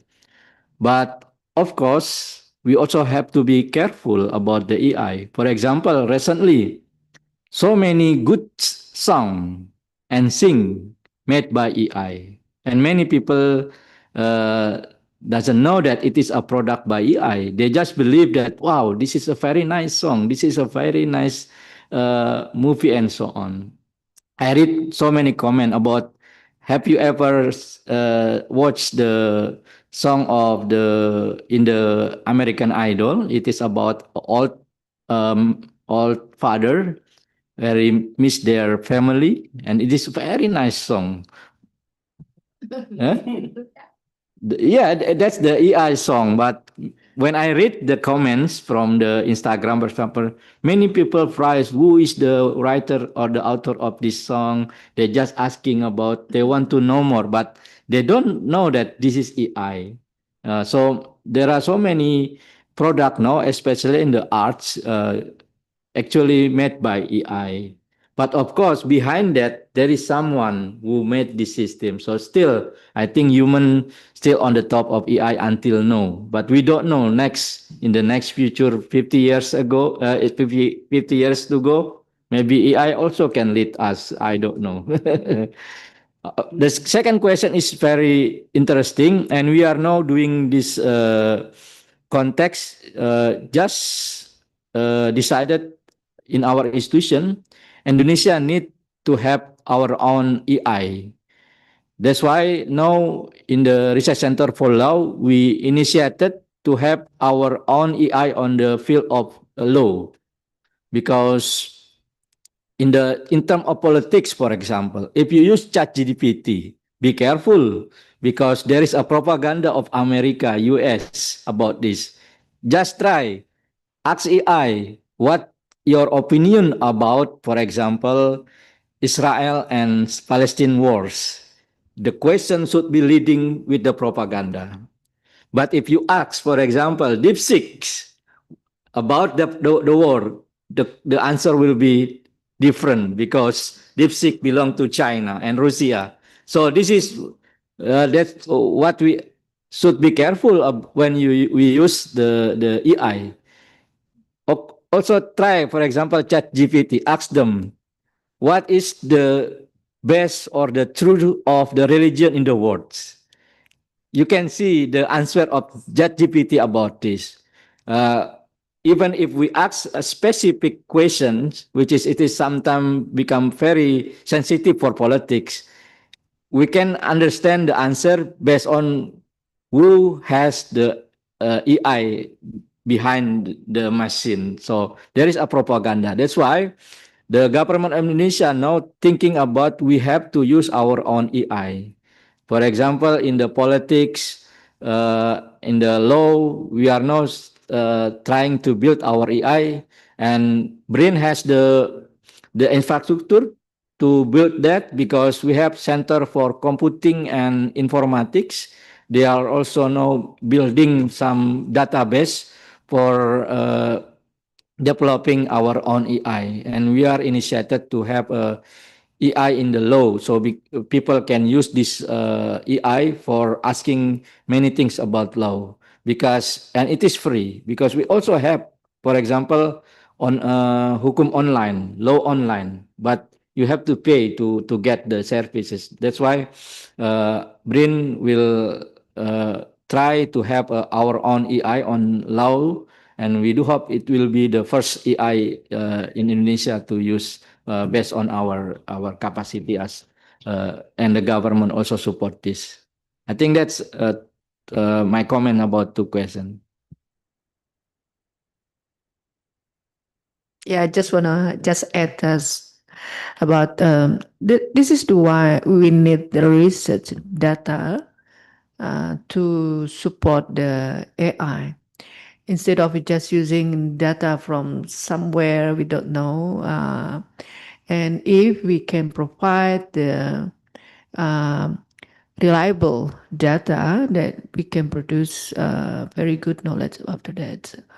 So yeah, I think I agree that Indonesia and also maybe Thailand would like to develop our own AI, right? Thank you.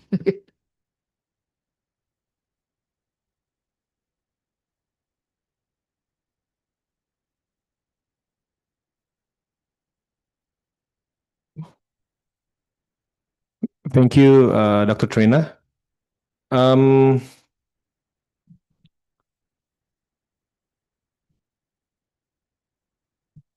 Yeah, we also have Ibu Mita Noveria, a researcher at the Research Center for Population and currently a PhD student at Universitas Gadjah Mada. I've heard she also has a question to ask. Please, Ibu.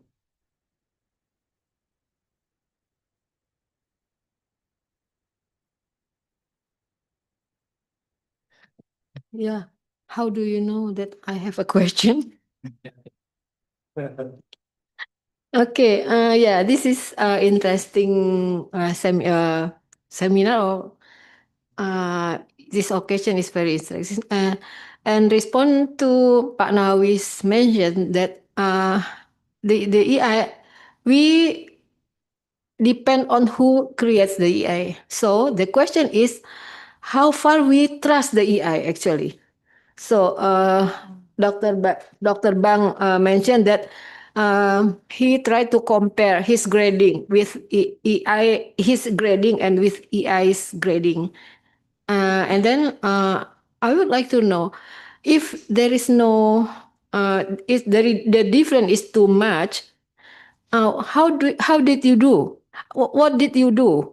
And who you trust, the AI or yourself?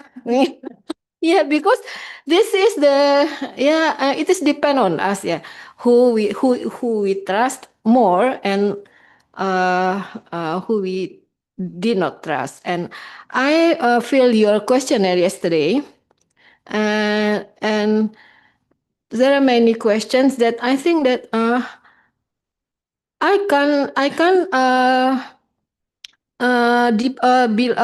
rely on AI actually, because sometimes I don't know, the algorithm is depend on who create the AI, and that's why if we put the prompt blah blah blah blah, and the answer is will depend on who it trusts. Now that's why the important thing that how much we trust the AI. Thank you. I do not trust anyone, include myself. So my grades and AI are different and the gap is huge. So we need to debate between me and AI. First, I may elaborate my justification and ask whether it is relevant or not. And if AI said it's relevant, I will ask more why my relevance argument and you is different and leads to the different grading. And then we discuss each other. So we can identify what is the critical point that we rate the score differently. And then at that point, I will make a judgment, the final judgment. It's like I'm working with my colleagues. I always say to my colleagues that I'm not always right. But before we conclude into the conclusions, if we debate and at the final point, our view is different, I will the one who make judgment because I take accountability as a head of the institutions. I may be wrong at the end of the day, but I will be the one who judge the final decision because I take accountability. Also, I don't leave. If I do sincerely believe my stance is right, but I'm not sure the final outcomes, and it's different from AI. I need to make decision by my own because AI doesn't take accountability with me, right or wrong. Even if it's going to be wrong, I will be the one who judge the final decision. That is the principle. Yeah, I agree with you, Dr. Bang, because the final decision depends on us, whether we follow what AI suggests or not. I have experience actually. I also have subscribed the ChatGPT Premium and also DeepSeek Premium. It is not free. You can subscribe for 1 year, and I use that ChatGPT Premium and DeepSeek Premium for debating some issue. For example, if I have papers, I just upload and ask GPT to give me critiques about the article, and then they give me so many issues, which is sometimes I haven't seen about the issue. That's why sometimes AI also help us to get bigger issue because AI have a logarithm of all data in the internet, right? So sometimes AI also help us, but of course, the decision is depend on us, whether we want to follow what AI suggests or not. It is of course depend on us and depend on our capability in understanding what kind of issue we want to discuss with the AI. I think for us who are working with the academics issue, using AI, one of them is actually to have a forum for debates, because I'm sure that AI also, the information from AI also come from many expertise. They just gather the data and then give us feedback about what we want. And I learned this from one professor from NUS because when we have a discussion, he also mentioned that I already discussed this paper from AI. That's why I integrated.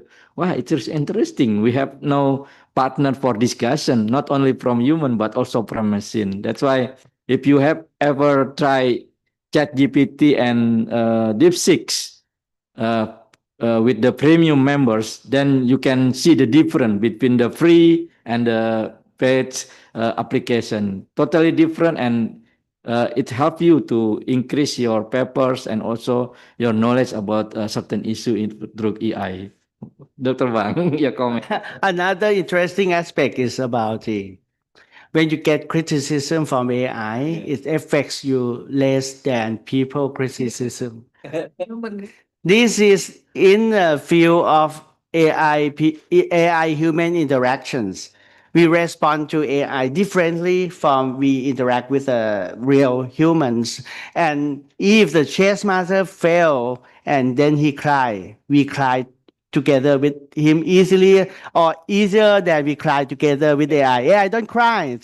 But more and more, I don't say that this situation is standstill. In the future, maybe some people going to get in love with AI. They have affections. The AI human interactions has dynamics. It's changed over time. I'm not sure in the next generation whether these change or not. But we born and live in the era that AI doesn't exist. So we also have different view, different emotional alignment with the AI. But in the next generation that they born together with AI, it may be different from what we are interacting or perceiving now. I think this is also a very interesting issue. But I'm very conservative in this way. I have an emotional alignment with people more than AI, good or bad. I'm hurt by comments of people than AI. AI for me is neutral. Whether they agree or disagree with me, I'm not take it personal at all. Thank you.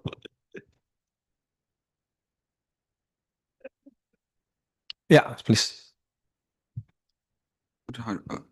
Hello. Okay. Thank you, speakers. My name is Arman. I am here representing ASEAN Foundation, actually. So I'm here with KMUTT as well. Thank you so much for the very engaging discussion and, especially the discussion towards the end. I thought it was really interesting. I do have two questions just from my own personal out of my own personal curiosity.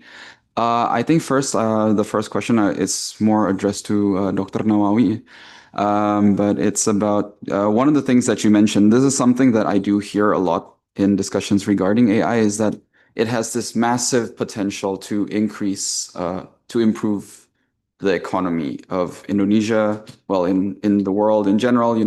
I was just curious from your perspective how you think that would play out or what that would look like. How would AI improve economy? And the second question, which is a complete pivot of the first question, but in relation to the previous discussion regarding AI ethics and fake news and all that, and this is for all of the panelists, but how do you think AI would compare in terms of potential propaganda, spreading of misinformation? How do you think it would compare to the existing social media models? In the sense that I think, well, at least what I've seen with social media is that it's very easy to spread misinformation on Instagram or TikTok or whatever. Nobody moderates that stuff. And therefore, it does feel like it's incredibly easy to just lie about something. And I think we see how damaging this can be because people tend to click on those really engaging posts. And I guess in this case, it's pushed along by AI because people gravitate towards horrible content and reactive content. And how do you think AI, especially the generative AI models like ChatGPT, how do you think that would compare with existing social media models? Thanks. Yeah, thank you for the interesting question. First, about how AI can impact our economy. In 2023, the Ministry of Creative Industry and support by the Ministry of Information and Digitalization, they have a pilot projects helping our small medium enterprises using AI for the promotions. Because we know that nowadays social media, internet, and digital economy become one of our new market for promoting our products, especially from the small medium enterprises. And based on the evaluation from the beginning, from the start of the projects until the end of the project, they found that the impact of AI for the promotion successfully increased of the participant of this project, because the Ministry of Creative Industry tried to use AI, for example, from the designs, the product, the packaging, and also designing the information that meet the preference of Indonesian customers. For example, I remember one product is about the coffee from Lampung province. Because in Indonesia, we have a province, name is Lampung, well known to produce coffee. But many producer, many business, they use coffee Lampung to get advantage because of the good taste and so on, but they use the different brands and different explanation about the coffee. But then when the government tried to increase the image of coffee Lampung, then it is also can compete with others sellers, especially from private. So this is what we can understand from AI, that also can benefit to increase the capability of our business to increase the promotion. Because as you know that when you enter the media, social media, and you put keyword, for example, looking for coffee, then the machine learning works to influence many potential consumer about your promotion, and it is also impacted the profit, the sellers of the participant of the project from our small medium enterprises. That's why then after that project, the government now also trying to use AI and also digital economy to promote many things depend on the tax and also the function of the every ministry. For example, like BRIN as one of the institution of our the institution under the government of Indonesia, we also trying to use AI to promote our events, our activity. We use social media and also put many information about our institution. Then someone interested about our activity can be connected directly using AI. This is also, I think, one of the positive impact of the AI in the future for economic, for anything. I think that's my response. Thank you. Okay, I have a comment. Wisely, I think AI not for make a decision, but for reference. Yeah, because if we make the decision, I think there's a technology, not human touch. I think it not wisely for using that. Thank you. Ibu Trina, please. Thank you. I'd like to give a response on the first question. It is depend on what kind of industry or sectors in Indonesia.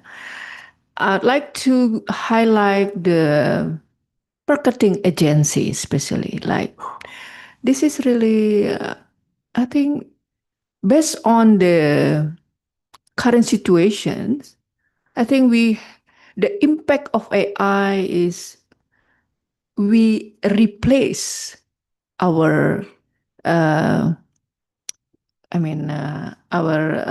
expert and our laborers in this industry. We can see how many agencies already replace their staff using AI. And this is the truth. We cannot say that all the positive ones, but this is the one thing that we have to consider. And also, but the other thing is, if the staff cannot use AI at the same time, they cannot improve their productivity. They also be replaced by AI. So this is like the staff has to try to adopt fast with the AI. So this is in marketing agency, including in mass media. In our mass media, also has the same problem. If they cannot using AI properly, and they will replace by AI. Okay, yeah, this.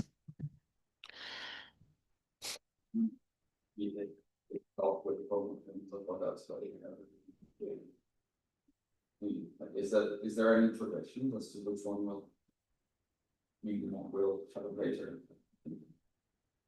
Yeah, it depends on how we respond to the technology, right? If we are not preparing our, especially the agencies, our young generations, they will replace by AI.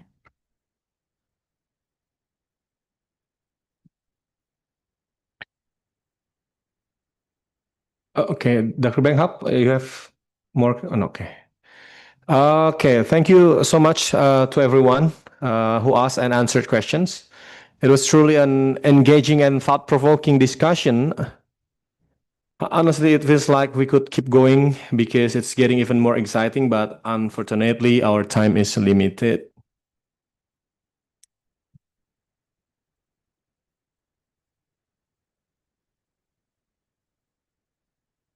Yeah, now we proceed to a special moment in our agenda, the signing ceremony of the letter of intent between OR IPSH BRIN and STIPI KMUTT Thailand. We kindly invite the representatives from both institutions to come forward to the speakers table for the signing and photo session. For those helping with documentation, please get your cameras ready and stand by. Thank you.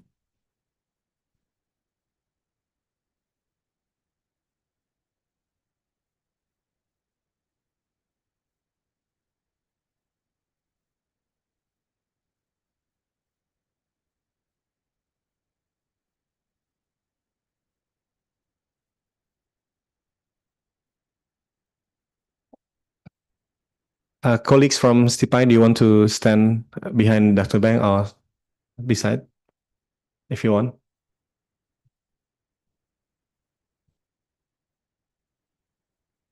Okay, thank you.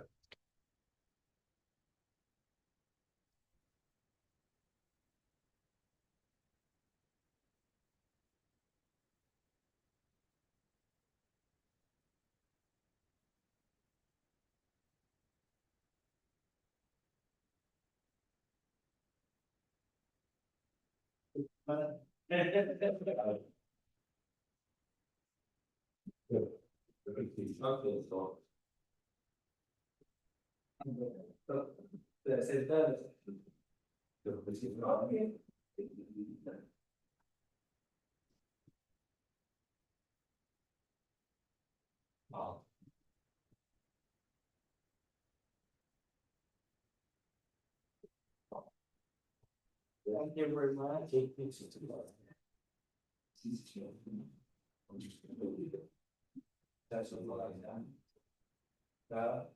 As it is at the beginning of meaningful global best. Thank you very much. Thank you very much, Kopkun Kap. That concludes our official program. On behalf of BRIN, we thank you for your attendance and active participations, including those who came from afar, such as Trisakti, UNJ, and other institutions. We also appreciate those who joined us via Zoom, as well as the thousands of viewers watching on YouTube. We wish our colleagues from Thailand the best in their continued fieldwork and interviews. Right after this, they will also be conducting another interview. By the way, our sincere apologies due to a government-wide efficiency program. We don't have a budget to provide lunch for participants.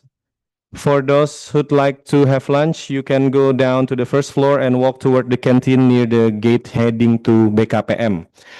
Oh, and one more thing, before we leave this room, we invite all participants to join us for a group photo to commemorate today's meaningful collaboration. Please gather at the front. We'll take the photo in the hallway near the elevator since this room doesn't have enough space. Thank you.